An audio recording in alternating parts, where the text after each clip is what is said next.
the average of past seasons suggests 47 will be just enough to survive this time. So Crystal Palace have about 13 more points to find from their last 10 games. The inform Ian Dowie is suspended today. He will be back for the Cup semi next weekend. 19-year-old Bruce Dyer is given his chance alongside Chris Armstrong. And Ray Houghton appears for the first time since his deadline day move from Aston Villa. He's free to face Manchester United in the semi-final too. 6 more points from their remaining 8 games will lift Manchester City up to that 47 mark. They're without Irish internationals Niall Quinn through injury and Terry Phelan through suspension. Brian Horton opts for a 5-man defence. His very last line of defence today, his substitute goalkeeper, is John Burridge, 43 years young, and a part of that exciting young Palace team of the late 70s managed by Terry Venables. Here's John Foster. 4 months on and just 2 league wins on, they find themselves amongst the cast of thousands dodging the bullets in the relegation battle.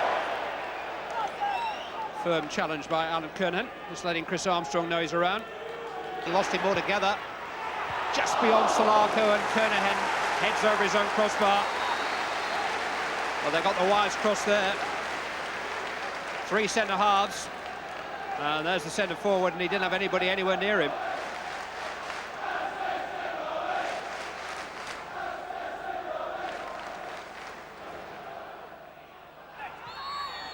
And this time they've got a free kick to relieve the pressure. Well, it was a rather agricultural challenge by Michel Bon.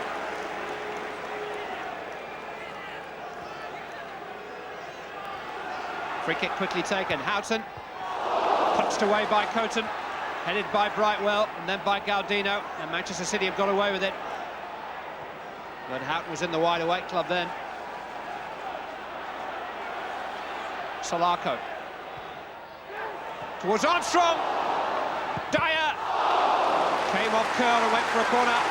Coton. A foot either side of the Manchester City goalkeeper, and Chris Armstrong would surely have scored. It fell perfectly for him, but it fell perfectly for Coton too. Gaudino. Oh, and it needed a smart save from Martin. First time the Crystal Palace goalkeeper's really been troubled or even threatened. But Maurizio Gaudino, from some good approach work by Paul Walsh, found a low shot which was creeping inside the post. On Kernahan. This is Chris Armstrong. Oh, he smuggled it in!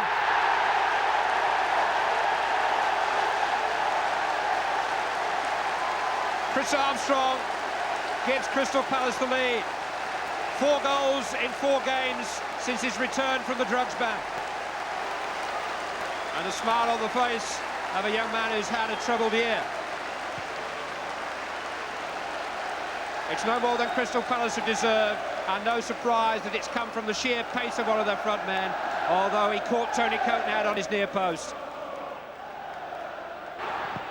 Saved by the legs of Tony Coton, hooked away by Kernahan as far as Southgate. Armstrong!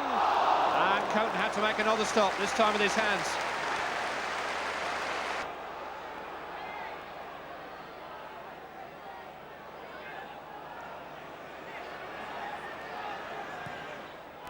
John Foster.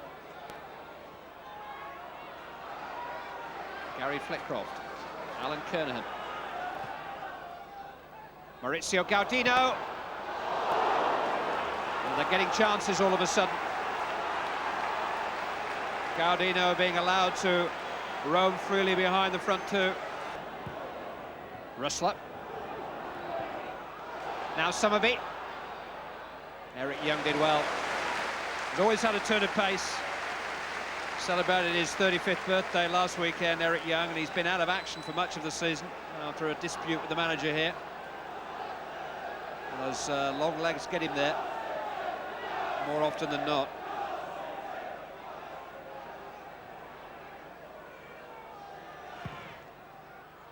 Towards Brightwell this time. The header was good for Rustler again.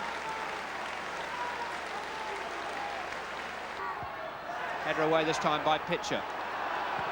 Solarco trying to relieve Crystal Palace lines, but John Foster has stolen it from Bruce Dyer. And here's Rustler, and he scored this time.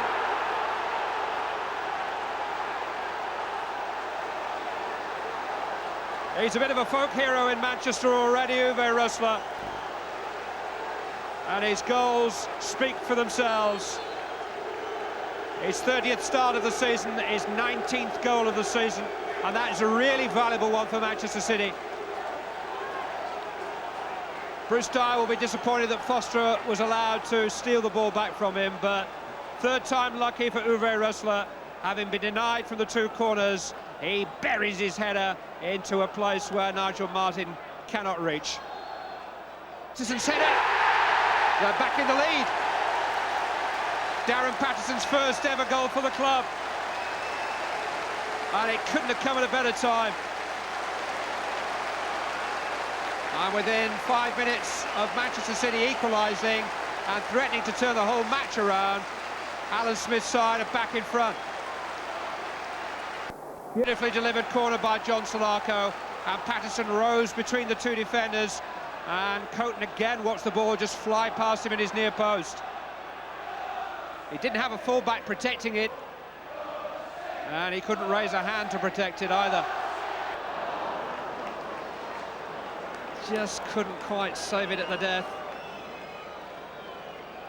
This firm pitch hasn't provided too many kind bounces, and Paul Walsh was pirouetting there on the edge of the 6-yard box, just trying to find the ball. Hooked in by Cox, Armstrong's header.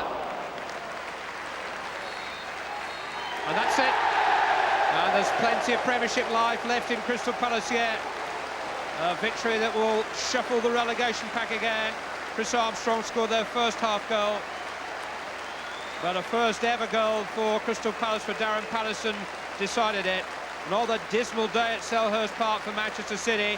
Many more like this anywhere, and they'll be in big trouble. Crystal Palace head for their big cup date with Manchester United next weekend, with 3 wins from their last 4 games.